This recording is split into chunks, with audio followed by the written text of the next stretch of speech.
seems like just the other day I was setting up my garden beds for fall planting, but now the freezing temperatures have started to set in, and that means that it's time to prepare my garden beds for winter. We all need periods of time for rest and restoration, and your garden beds are no different. So if you take the time to set them up properly for the winter, you will have more productive crops the following growing season, and they'll probably be healthier too. Would you like to learn how to do this by using permaculture techniques? Well, in this video, I am going to walk you through step by step how I prepare my garden beds for winter. It's very simple, I promise. Welcome to True Freedom Permaculture, where I show you all the tips and tricks you need to have a green thumb, even if you weren't born with one. Let's head out to my garden.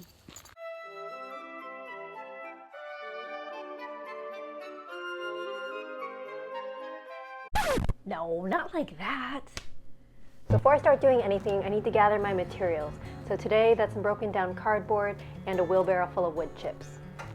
Next, I removed any crops that were still growing. So for me, those were a couple small heads of lettuce and some turnips that had randomly self-seeded. I'm going to do this with a small garden bed of my own, but as I mentioned in this video that discusses the process, you can really scale this up to a larger piece of land if you want to. The most simplistic version only requires 2 steps, which I'm going to show you today. Okay, I know I said only 2 steps, but it's really kind of 3, because before I start, I am going to gently fork open the soil, get some air going on in there so it's not so compacted, and that way everything can really seep down into the soil because I have very clay and dense soil. So that's technically step number 1.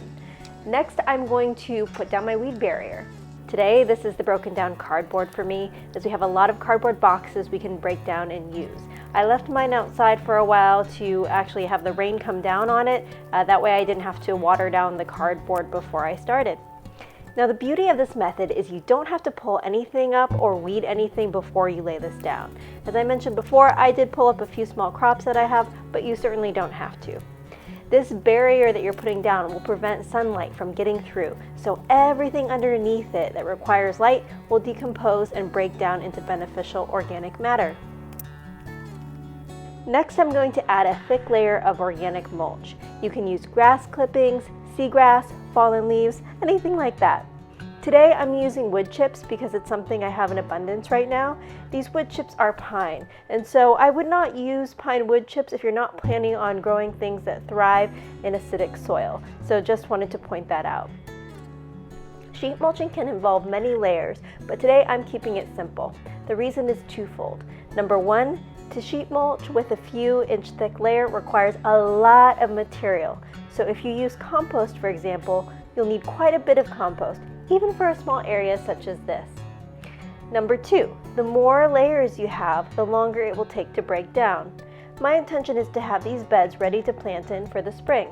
Therefore, I don't want to stack this with layers of, say, kitchen scraps that haven't been broken down yet, because they most likely won't be ready to plant in come spring.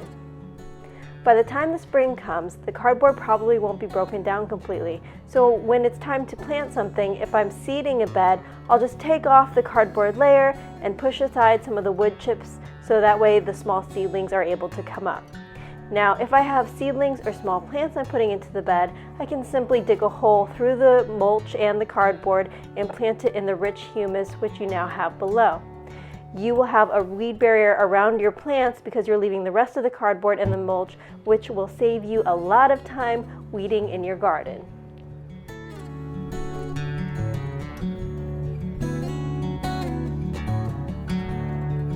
There, now you're all done and you can feel a real sense of accomplishment. It's time to treat yourself to a cup of hot chocolate or maybe a mulled wine. I bet right now you have a bunch of fallen leaves lying around everywhere, and I'm wondering, are you going to all the trouble of raking them and bagging them up only to give away a really valuable resource? If so, check out the video that's coming up here. I go over how and why to use these fallen leaves in your garden. You might even find yourself asking your neighbors for theirs. I'll see you over there.